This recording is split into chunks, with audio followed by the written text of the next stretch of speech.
Hi hello friends, ಎಲ್ಲರಿಗೂ ನಮಸ್ಕಾರ. ನಿತ್ಯ ಪಾಕಶಾಲೆಗೆ ತಮ್ಮೆಲ್ಲರಿಗೂ ಸ್ವಾಗತ. ಬನ್ನಿ, ನಾವಿವತ್ತು ಆರೋಗ್ಯಕ್ಕೆ ತುಂಬಾ ಒಳ್ಳೆಯದಾಗಿರುವಂತಹ ಒಂದು ಪಲ್ಯದ ರೆಸಿಪಿನ ಯಾವ ರೀತಿ ಮಾಡೋದು ಅಂತ ತೋರಿಸ್ತೀನಿ. ಆರೋಗ್ಯಕ್ಕಂತೂ ತುಂಬಾ ಒಳ್ಳೆಯದು. ಖಂಡಿತ ನೀವು ಇದನ್ನು ತಿಂಗಳಿಗೆ ಒಂದು ಸರಿ ಆದರೂ ಮಾಡ್ಕೊಂಡು ತಿನ್ನಬೇಕು. ತುಂಬ ಈಸಿಯಾಗಿ ಮಾಡ್ಕೊಳ್ಬೋದು. ಯಾವ ರೀತಿ ಮಾಡೋದು ಅಂತ ನೋಡೋಣ ಬನ್ನಿ. ನೋಡಿ, ನಾನಿಲ್ಲಿ ಒಂದು ಬೌಲಿಗೆ ನೀರು ತೊಗೊಂಡಿದ್ದೀನಿ. ಆ ನೀರಿಗೆ ಅರ್ಧ ಹೋಳಷ್ಟು ನಿಂಬೆಹಣ್ಣಿನ ರಸನ ಹಾಕ್ಕೊಳ್ತಾ ಇದ್ದೀನಿ. ಇದೇನಕ್ಕೆ ಅಂತ ಹೇಳ್ತೀನಿ ನಾನು. ನೋಡಿ, ಈಗ ನಾನಿಲ್ಲಿ ಮಾಡ್ತಾ ಇರೋಂತಹ ಪಲ್ಯ ಬಂದುಬಿಟ್ಟು ಬಾಳೆ ದಿಂಡಿನ ಪಲ್ಯ. ಈಗ ಇದನ್ನು ಕಟ್ ಮಾಡ್ಕೊಳ್ಳೋಣ. ನೋಡಿ, ಎಡ್ಜಸ್ನ ಈ ರೀತಿಯಾಗಿ ಕಟ್ ಮಾಡಿ ತೆಗೆದುಕೊಳ್ಬೇಕಾಗುತ್ತೆ. ನೋಡಿ, ಈ ರೀತಿಯಾಗಿ ಸೈಡಿಗೆ ಇಟ್ಕೊಳ್ಳಿ. ಈಗ ಚಿಕ್ಕದಾಗಿ ಇದೇ ರೀತಿಯಾಗಿ ರೌಂಡ್ನ ಮಾಡ್ಕೊಳ್ಳಿ. ಜಾಸ್ತಿ ದಪ್ಪ ಮಾಡ್ಕೊಳ್ಳೋದಕ್ಕೆ ಹೋಗಬೇಡಿ, ಏಕೆಂದರೆ ಅದು ಬೇಯಲ್ಲ ಬೇಗ. ಸೊ ಹಾಗಾಗಿ ನೀವು ಈ ರೀತಿ ಚಿಕ್ಕದಾಗಿ ಮಾಡಿಕೊಂಡ್ರೆ ತುಂಬ ಬೇಗನೆ ಬೇಯುತ್ತೆ. ಇದರಲ್ಲಿ ನಾರು ಕೂಡ ಇರುತ್ತೆ ಫ್ರೆಂಡ್ಸ್, ಅದನ್ನು ಈ ರೀತಿಯಾಗಿ ತೆಕ್ಕೊಳ್ಬೇಕಾಗುತ್ತೆ. ನೋಡಿ, ತೋರಿಸ್ತೀನಿ ನಾನು ನಿಮಗೆ. ಈ ರೀತಿಯಾಗಿ ಮೆಲ್ಲಕ್ಕೆ ಒಂದು ಬೆರಳಿನ ಸಹಾಯದಿಂದ ಈ ರೀತಿಯಾಗಿ ತೆಕ್ಕೊಂಡ್ರೆ ನಾರೆಲ್ಲ ಬಂದುಬಿಡುತ್ತೆ. ಈ ನಾರನ್ನು ತೆಗೆದು ಸೈಡಿಗೆ ಹಾಕ್ಕೊಳ್ಳಿ. ನೋಡಿ, ನೀವು ಎಷ್ಟು ಬೇಕೋ ಅಷ್ಟನ್ನು ಮಾತ್ರ ಕಟ್ ಮಾಡಿಕೊಂಡು ಬೇಗನೆ ನೀವು ಇದನ್ನು ನೀರಿಗೆ ಹಾಕ್ಕೊಳ್ಬೇಕಾಗುತ್ತೆ. ಈ ರೀತಿಯಾಗಿ ನಿಂಬೆಹಣ್ಣಿನ ನೀರಿಗೆ ಹಾಕ್ಕೊಳ್ಳೋದ್ರಿಂದ ಇದು ಬೇಗ ಕಪ್ಪಾಗೋದಿಲ್ಲ. ಬಾಳೆದಿಂಡು ಬೇಗ ಕಪ್ಪಾಗುತ್ತೆ ಅಲ್ವಾ ಹೊರಗಡೆ ಇದ್ದರೆ. ಸೊ ಹಾಗಾಗಿ ನೀವು ಈ ರೀತಿಯಾಗಿ ನಿಂಬೆಹಣ್ಣಿನ ಹುಳಿ ಹಾಕಿರುವಂತಹ ನೀರಿಗೆ ಹಾಕ್ಕೊಳ್ಳೋದ್ರಿಂದ ಇದು ಬೇಗ ಕಪ್ಪಾಗೋದಿಲ್ಲ. ನೋಡಿ, ನಾನಿಲ್ಲಿ ಸ್ವಲ್ಪನೇ ಕಟ್ ಮಾಡ್ಕೊಳ್ತಾ ಬೇಗ ಅದನ್ನು ನೀರಿಗೆ ಹಾಕ್ಕೊಳ್ಳೋದಕ್ಕೋಸ್ಕರ ಈ ರೀತಿ ಚಿಕ್ಕ ಪೀಸ್ಗಳನ್ನಾಗಿ ಮಾಡ್ಕೊಳ್ತಿದ್ದೀನಿ. ಜಾಸ್ತಿ ದಪ್ಪ ಇದ್ದರೆ ಬೇಯಲಿಕ್ಕೆ ತುಂಬ ಟೈಮ್ ತೊಗೊಳುತ್ತೆ. ಈ ರೀತಿಯಾಗಿ ಮೀಡಿಯಮ್ ಆಗಿದ್ದರೆ ತುಂಬ ಬೇಗನೆ ಬೇಯುತ್ತೆ ಮತ್ತು ತಿನ್ನಲಿಕ್ಕೂ ಕೂಡ ತುಂಬ ಚೆನ್ನಾಗಿರುತ್ತೆ ಫ್ರೆಂಡ್ಸ್. ನೋಡಿ, ಈಗ ನಾನು ಕಟ್ ಮಾಡಿದ ತಕ್ಷಣ ನೀರಿಗೆ ಹಾಕ್ಕೊಳ್ತಾ ಇದ್ದೀನಿ. ಇದೇ ರೀತಿಯಾಗಿ ಎಲ್ಲನೂ ಕಟ್ ಮಾಡಿ ತೊಗೊಳ್ಬೇಕಾಗುತ್ತೆ. ನಿಮಗೆ ಎಷ್ಟು ಬೇಕೋ ಅಷ್ಟನ್ನು ನೀವು ನೀಟಾಗಿ ಕಟ್ ಮಾಡಿ ತೊಗೊಳ್ಬೋದು. ಈ ಬಾಳೆ ದಿಂಡಿನ ಪಲ್ಯದಿಂದ ಹಲವಾರು ರೀತಿಯ ಆರೋಗ್ಯಕ್ಕೆ ಒಳ್ಳೆಯದಾಗಿರುವಂತಹ ಅಂಶಗಳಿವೆ ಫ್ರೆಂಡ್ಸ್. ಇದು ಕಿಡ್ನಿ ಸ್ಟೋನ್ಗೆ ಪ್ರತಿಯೊಂದಕ್ಕೂ ಒಳ್ಳೆಯದು. ನೀವು ಅಟ್ಲೀಸ್ಟ್ ತಿಂಗಳಿಗೊಮ್ಮೆ ಆದರೂ ಈ ರೀತಿಯಾಗಿ ಮಾಡ್ಕೊಂಡು ತಿನ್ನಿ, ತುಂಬ ಚೆನ್ನಾಗಿರುತ್ತೆ. ನೋಡಿ, ನಾನು ಎಲ್ಲನೂ ಕಟ್ ಮಾಡಿ ಈ ರೀತಿಯಾಗಿ ನೀರಿಗೆ ಹಾಕಿ ಇಟ್ಕೊಂಡಿದ್ದೀನಿ. ಈ ಕಡೆ ಒಗ್ಗರಣೆ ಮಾಡ್ಕೊಳ್ಳೋಣ. ಅದಕ್ಕೆ ಬಾಣಲಿ ಇಟ್ಕೊಂಡು ಬಾಣಲಿಗೆ ಒಂದು 3 ಟೇಬಲ್ ಸ್ಪೂನ್ ಆಗುವಷ್ಟು ಎಣ್ಣೆ ಹಾಕ್ಕೊಂಡು, ಎಣ್ಣೆ ಬಿಸಿ ಆದ ನಂತರ ಸ್ವಲ್ಪ ಸಾಸಿವೆ, ಸ್ವಲ್ಪ ಉದ್ದಿನಬೇಳೆನ ಹಾಕ್ಕೊಳ್ತಾ ಇದ್ದೀನಿ ನಾನು. ಅದೆರಡನ್ನು ಚೆನ್ನಾಗಿ ಫ್ರೈ ಮಾಡ್ಕೊಳ್ಳಿ.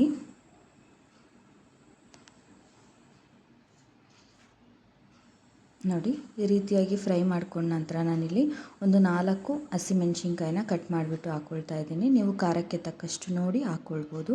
ಹಾಗೆ ಸ್ವಲ್ಪ ಕರಿಬೇವಿನ ಸೊಪ್ಪನ್ನು ಸಹ ಹಾಕ್ಕೊಂಡು ಚೆನ್ನಾಗಿ ಎಲ್ಲನೂ ಫ್ರೈ ಮಾಡ್ಕೊಳ್ತಾ ಇದ್ದೀನಿ.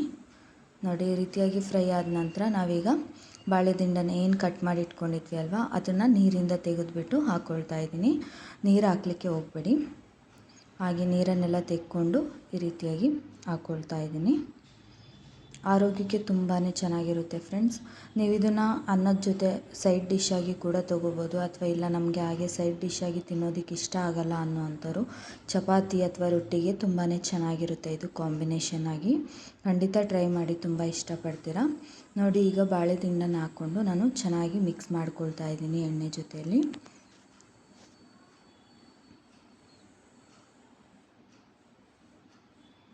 ಈ ರೀತಿಯಾಗಿ ಎಲ್ಲನೂ ಮಿಕ್ಸ್ ಮಾಡ್ಕೊಂಡ ನಂತರ ನಾವು 5 ನಿಮಿಷಗಳ ಕಾಲ ಲಿಡ್ನ ಕ್ಲೋಸ್ ಮಾಡಿ ಚೆನ್ನಾಗಿ ಎಣ್ಣೆಯಲ್ಲೇ ಬೇಯಿಸ್ಕೊಳ್ಬೇಕಾಗುತ್ತೆ. ನೋಡಿ, ಈಗ ಒಂದು 5 ನಿಮಿಷ ಆಗಿದೆ. ನೋಡ್ತಾ ಇರ್ಬೋದು ನೀವಿಲ್ಲಿ ಆ ಬಾಳೆದಿಂಡು ನೀರನ್ನೆಲ್ಲ ಡ್ರೈ ಮಾಡ್ಕೊಳ್ತಾ ಇದೆ. ಹಾಗೆ ಎಣ್ಣೆಲೂ ಕೂಡ ತುಂಬಾ ಚೆನ್ನಾಗಿ ಫ್ರೈ ಆಗಿದೆ. ನಾವಿದಕ್ಕೆ ನೀರು ಹಾಕಿ ಬೇಯಿಸೋದಕ್ಕಿಂತ ಈ ರೀತಿಯಾಗಿ ಎಣ್ಣೆಯಲ್ಲಿ ಚೆನ್ನಾಗಿ ಫ್ರೈ ಮಾಡ್ಕೊಳ್ಳೋದ್ರಿಂದ ಅದು ತಿನ್ನಲಿಕ್ಕೆ ತುಂಬ ಟೇಸ್ಟಿಯಾಗುತ್ತೆ. ಈಗ ಅದಕ್ಕೆ ಸ್ವಲ್ಪ ಅರಿಶಿನ ಪುಡಿನೂ ಸಹ ಹಾಕ್ಕೊಂಡು ನಾನು ಚೆನ್ನಾಗಿ, ಮತ್ತು ಸ್ವಲ್ಪ ರುಚಿಗೆ ತಕ್ಕಷ್ಟು ಉಪ್ಪನ್ನು ಸಹ ಹಾಕ್ಕೊಂಡು ಚೆನ್ನಾಗಿ ಮಿಕ್ಸ್ ಮಾಡ್ಕೊಳ್ತಾ ಇದ್ದೀನಿ. ಈ ರೀತಿಯಾಗಿ ಉಪ್ಪು ಮತ್ತು ಅರಿಶಿನ ಹಾಕೋದ್ರಿಂದ ಅದು ಬಾಳೆದಿಂಡು ಅನ್ನೋದು ಆಗಲ್ಲ, ತುಂಬ ಸಾಫ್ಟಾಗಿ ಬೆಂದ್ಕೊಡುತ್ತೆ. ಹಾಗಾಗಿ ಉಪ್ಪು ಮತ್ತು ಅರಿಶಿನ ಹಾಕ್ಕೊಂಡು ನಾನಿಲ್ಲಿ ಚೆನ್ನಾಗಿ ಮಿಕ್ಸ್ ಮಾಡಿಕೊಂಡು ಬೇಯಿಸ್ಕೊಳ್ತಾ ಇದ್ದೀನಿ. ನೋಡಲಿಕ್ಕೂ ಕೂಡ ತುಂಬಾ ಕಲರ್ಫುಲ್ಲಾಗಿರುತ್ತೆ, ಹಾಗೆ ತಿನ್ನಲಿಕ್ಕೂ ಕೂಡ ಅಷ್ಟೇ ರುಚಿಯಾಗಿರುತ್ತೆ ಫ್ರೆಂಡ್ಸ್. ನೋಡಿ, ಈಗ ಅದಕ್ಕೆ 1 ಟೀ ಗ್ಲಾಸ್ ಆಗುವಷ್ಟು ನೀರನ್ನು ಹಾಕ್ಕೊಳ್ತಾ ಇದ್ದೀನಿ. ಜಾಸ್ತಿ ಹಾಕಲಿಕ್ಕೆ ಹೋಗಬೇಡಿ. ಬಾಳೆದಿಂಡು ಎಳೆದಿದ್ದರೆ ಬೇಗನೆ ಬೆಂದ್ಕೊಂಡ್ಬಿಡುತ್ತೆ. ಅದಕ್ಕೆ ಜಾಸ್ತಿ ಟೈಮು ಆಗೋದಿಲ್ಲ ಮತ್ತು ಜಾಸ್ತಿ ನೀರು ಬೇಕಾಗೋದಿಲ್ಲ. ಈ ಕಡೆ ಲಿಡ್ನ ಕ್ಲೋಸ್ ಮಾಡ್ತಾ ಇದ್ದೀನಿ, ಅದು ಬೇಯ್ಕೊಳ್ಳಿ. ಅಷ್ಟರಲ್ಲಿ ನಾನಿಲ್ಲಿ ಒಂದು ಮಿಕ್ಸಿ ಜಾರ್ಗೆ 1 ಕಪ್ ಆಗುವಷ್ಟು ತೆಂಗಿನಕಾಯಿ ತುರಿನ ತೊಗೊಂಡಿದ್ದೀನಿ. ಹಾಗೆ ನಾನಿಲ್ಲಿ ಒಂದು 4 ಒಣಮೆಣ್ಸಿನ್ಕಾಯಿನ ತೊಗೊಂಡಿದ್ದೀನಿ. ನಂತರ ಒಂದು 10 ಕರಿಮೆಣಸು, ಸ್ವಲ್ಪ ಸಾಸಿವೆ, ಒಂದು ಅರ್ಧ ಟೀ ಸ್ಪೂನ್ ಆಗುವಷ್ಟು ಸಾಸಿವೆ, ನಂತರ ಒಂದು 1/4 ಟೀ ಸ್ಪೂನ್ ಆಗುವಷ್ಟು ಅರಿಶಿನ ಪುಡಿ ಹಾಕ್ಕೊಂಡು ನೀರು ಹಾಕ್ತೇನೆ ಗ್ರೈಂಡ್ ಮಾಡ್ಕೊಳ್ತಾ ಇದ್ದೀನಿ. ನೋಡಿ, ಈ ರೀತಿಯಾಗಿ ತರಿಯಾಗಿದ್ರೂ ಪರವಾಗಿಲ್ಲ, ನೀರು ಹಾಕ್ಲಿಕ್ಕೆ ಹೋಗಬೇಡಿ, ಈ ರೀತಿಯಾಗಿ ಗ್ರೈಂಡ್ ಮಾಡ್ಕೊಂಡು ತೊಗೊಳ್ಳಿ. ಇನ್ನು ಈ ಕಡೆ ನೋಡ್ತಾ ಇರ್ಬೋದು, ಬಾಳೆ ದಿಂಡಿಂದು ನಾವೇನು ಹಾಕಿದ್ವಿ ನೀರನ್ನೆಲ್ಲ ಚೆನ್ನಾಗಿ ಹೀರ್ಕೊಂಡಿದೆ ಮತ್ತು ತುಂಬಾ ಚೆನ್ನಾಗಿ ಬೆಂದಿದೆ ಕೂಡ. ನೋಡ್ತಾ ಇರ್ಬೋದು ನೀವಿಲ್ಲಿ, ಅದಾಲೆ ಸಾಫ್ಟ್ ಆಗ್ತಾ ಇದೆ. ಈಗ ಇದಕ್ಕೆ ನಾವೇನು ಮಿಕ್ಸ್ ಮಾಡ್ಕೊಂಡಿದ್ವಿ ಅಲ್ವಾ, ಆ ಮಿಕ್ಸಿ ಮಾಡ್ಕೊಂಡಿರುವಂತಹ ಮಸಾಲೆನ ಹಾಕ್ಕೊಳ್ತಾ ಇದ್ದೀನಿ.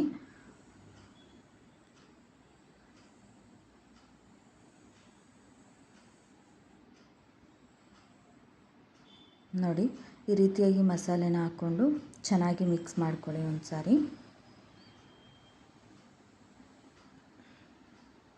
ಮಸಾಲೆ ಎಲ್ಲ ಕಡೆನೂ ಹಾಡ್ಕೊಳ್ಬೇಕು, ಆ ರೀತಿಯಾಗಿ ಚೆನ್ನಾಗಿ ಮಿಕ್ಸ್ ಮಾಡಿಕೊಂಡು ಒಂದು 3ರಿಂದ 4 ನಿಮಿಷಗಳ ಕಾಲ ಚೆನ್ನಾಗಿ ಬೇಯಿಸ್ಕೊಳ್ಬೇಕಾಗುತ್ತೆ. ಏಕೆಂದರೆ ನಾವು ಹಸಿ ತೆಂಗಿನಕಾಯಿ ಅದನ್ನೆಲ್ಲ ಹಾಕಿರೋದ್ರಿಂದ ಮಸಾಲೆ ವಾಸನೆ ಬರ್ತಾ ಇರುತ್ತೆ. ಸೊ ಹಾಗಾಗಿ ನಾವು ಒಂದು 3ರಿಂದ 4 ನಿಮಿಷ ಮಸಾಲೆ ಸ್ಮೆಲ್ ಹೋಗೋವರೆಗೂ ಚೆನ್ನಾಗಿ ಬೇಯಿಸ್ಕೊಂಡು ತೊಗೊಂಡ್ರೆ ತುಂಬಾ ರುಚಿಕರವಾಗಿರುವಂತಹ, ಆರೋಗ್ಯಕ್ಕೆ ಒಳ್ಳೆಯದಾಗಿರುವಂತಹ ಒಂದು ಬಾಳೆ ದಿಂಡಿನ ಪಲ್ಯ ರೆಡಿಯಾಗುತ್ತೆ ಫ್ರೆಂಡ್ಸ್. ನೀವು ಖಂಡಿತ ಚಪಾತಿ ಅಥವಾ ರೊಟ್ಟಿಗೆ ಟ್ರೈ ಮಾಡಿ ನೋಡಿ, ತುಂಬ ಅಂದರೆ ತುಂಬಾ ರುಚಿಯಾಗಿರುತ್ತೆ. ಅಥವಾ ಹಾಗೆ ಅನ್ನದ ಜೊತೆ ಈ ತಿಳಿ ಸಾಂಬಾರು ಈ ರೀತಿ ಮಾಡಿದಾಗ ಮಾಡ್ಕೊತೀನಿ, ಖಂಡಿತ ಇಷ್ಟಪಡ್ತೀರಾ. ಹೇಗಿತ್ತು ಅಂತ ಕಮೆಂಟ್ ಮಾಡೋದನ್ನ ಮರಿಬೇಡಿ. ಹಾಗೆ ಪ್ಲೀಸ್ ನಮ್ಮ ಚಾನಲ್ನ ಸಬ್ಸ್ಕ್ರೈಬ್ ಮಾಡಿಕೊಡಿ. Thank you for watching this video. ಹೀಗೆ ಸಪೋರ್ಟ್ ಮಾಡಿ.